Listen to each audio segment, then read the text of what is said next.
My dad volunteered for a museum, a little tiny science center near where I grew up.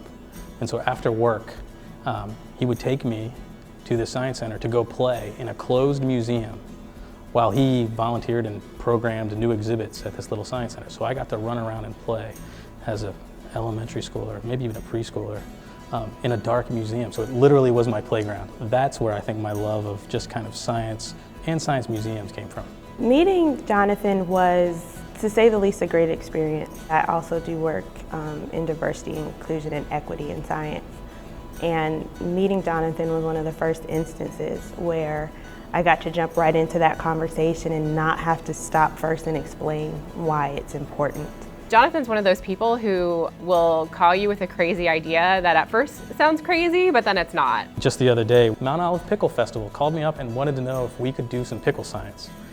And while I'm on the phone, I kind of say, hang on, and I lean out to the students that work with us, who are working on our traveling science roadshow. And they're busy building pasta cars out of uncooked pasta because they're going to take that on the road and get people excited about another event. I say, hey guys, should we go to the pickle festival? And they're like, yeah. So I'm like, pickles and pasta, that's kind of my job. If you looked on a map, maybe 8 to 10 years ago, and you were looking for science festivals, public celebrations of science, they were multi-day and had a bunch of different things going on. You probably would have seen maybe 4, maybe. We looked at that and thought, we should be getting in that business because we really want to serve the state of North Carolina. We were really thinking about a Triangle Science Festival, and fortunately the people who guide us said to our leadership, that's not good enough, let's go statewide.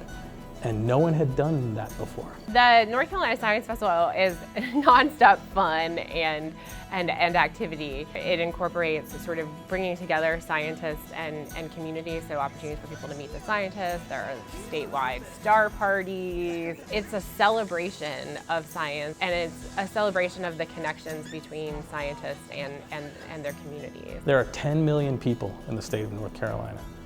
If I could wave a magic wand, or I guess I should be talking about science, so I could wave a scientific instrument, all 10 million people would engage in some way in a celebration of science during the calendar year. They would talk to a scientist, they would do something at a science museum or at their school, they would participate with their friends and family, and then have a good time doing it.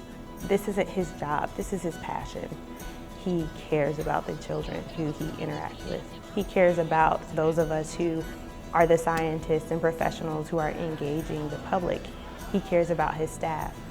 That to me is just unquestionably a piece of evidence of just how much he loves what he's doing.